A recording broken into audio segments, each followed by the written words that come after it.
Hello.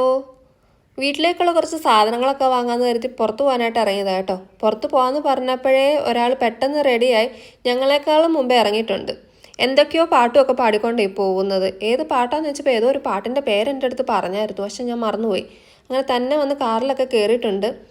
ഇതാണ് കേട്ടോ നമ്മുടെ വില്ലയുടെ പുറത്തെ കാഴ്ച എന്ന് പറയുന്നത്.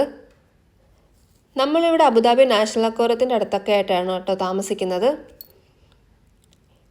ഇവിടെ മുഷ്രിഫ് മോളിലാണ് കേട്ടോ നമ്മൾ സാധനങ്ങളൊക്കെ വാങ്ങാൻ പോകാറുള്ളത്. ഇതാണ് കേട്ടോ മുഷ്രിഫ് മോള്. നമ്മൾ സ്ഥിരമായിട്ട് ഇവിടുന്ന് തന്നെ കേട്ടോ വീട്ടിലേക്കുള്ള സാധനങ്ങളൊക്കെ വാങ്ങാറുള്ളത്. ഇവിടെ ആകുമ്പോൾ നമ്മുടെ എല്ലാ സാധനങ്ങളും കിട്ടാറുണ്ട്, അതുകൊണ്ടാണ് കേട്ടോ ഇവിടുന്ന് തന്നെ വാങ്ങുന്നത്. ഇവിടെ മുകളിലൊരു ഫിഷ് ടാങ്ക് സെറ്റ് ചെയ്ത് വെച്ചിട്ടുണ്ട്. അത് കാണാൻ വേണ്ടിയിട്ടുള്ള പോക്കാണിത് കേട്ടോ.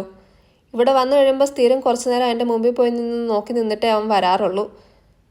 ഇത് ഇവന് ട്രോളി തള്ളാൻ കൊടുക്കാതെ അവനെ ട്രോളിയിലാക്കിയതിൻ്റെ പിണക്കം മുഖത്ത് കാണുന്നത്.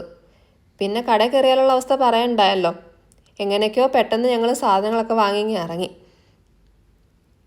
അങ്ങനെ പർച്ചേസിങ് എല്ലാം കഴിഞ്ഞ് ബില്ലും പേ ചെയ്ത് അവനൊരു മുട്ടായി മേടിച്ചു കൊടുത്തു കഴിഞ്ഞപ്പോഴത്തേക്കും അവൻ ഹാപ്പിയായി കേട്ടോ.